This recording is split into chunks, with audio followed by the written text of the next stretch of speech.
What's going on, my creative collective? Welcome to another course in creativity. This is called A Flock, Feather, and Infinity. This is inspired by A Course in Miracles lesson 48, 49, and 50 from the workbook, which are, the themes around them are seeing things clearly, being seen, knowing how we're spoken to, being spoken to on a daily basis by spirit, right? Engaging with spirit, meaningfully so as well. And also knowing that we're sustained by this force too. So beautiful lessons altogether. But I picked up a book at the library recently, and I'll put it here. It's a newer book. It's by Margaret Atwood's former partner, deceased partner. He passed away recently, but he had this beautiful engagement with birds. And I kept thinking about how, when we engage with spirit, it is kind of like a flock, right? It is kind of this oneness, this flock mind, this flock mentality, where we're all connected, right? We're all connected. And I was thinking about how, the way that birds sustain the woods, the way that birds sustain the world around us, right? They are one of the first things that we hear when the sun comes up, and they are typically one of the last things that we hear before we fall asleep, right? They kind of usher in crickets, they usher in all these night creepy crawlies that help to keep ecosystems grounded and running and rolling. And I was thinking about the ways that other animals benefit from the call of bird songs and birds as well, right? They tend to tell the woods what's happening. They tell the woods what's happening because they have different calls for different particular, things happening in their realm, around their nests in the woods. So the way that they speak to one another is not just something that benefits them, it's something that benefits the broader collective, species of which they do not even belong. And I thought, what a better metaphor. There's no better metaphor that I can think of for the ways that we interact with one another energetically and in community than this bird song and bird idea. It's not even thinking about our bird origins, but our bird, the way that we are so like them, the way that we are so in this oneness, the way that our calls and the ways we speak to ourselves can indicate to an entire ecosystem from afar, even though we may whisper. It is the way that it echoes through, the way that it echoes through a collective, and the way that shows up in myriad different ways. I think of the birds as being like wind that carries messages through the woods too, right? And do bird songs alter the breeze, or does the breeze alter the bird song and the color and texture of it as it lands on our bodies, in our minds, through our eyes and ears, through our senses, the ones that we both have immediate access to and the ones that are far beyond our embodiment in this moment. This is not a long video, but consider today the way that you embody the breeze, the way that you embody the bird song. David Abram has said, here in the forest, all is body language. And I think that this idea of watching birds, I encourage you to do this, just to bird watch.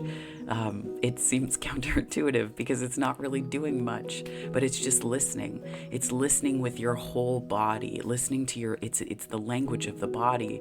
And that is no truer place does this come to the fore than in the woods, because it's where you listen with your whole self.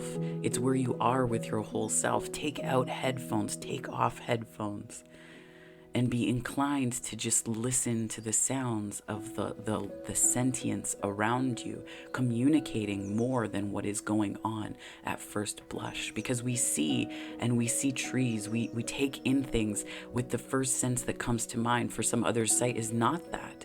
It might be smell. They might smell the woods before you arrive in their depths. You might hear the songs of birds. You might hear the wind whipping through pine trees in that whisper, that characteristic whisper of pine and spruce.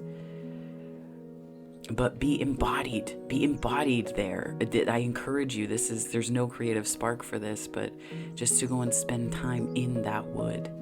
Spend time listening and being embodied, and to remember the flock-like nature of you and the importance of your connections, the importance of your call, the importance of the calls that you hear from others around you. When you're fully embodied, you can hear them not just from within yourself, but from outside of you and around you as well. This is about relationships. This is about connections. This is about the depth of those things and the ways that we're attuned to one another, and the ways that, though different, sometimes completely different.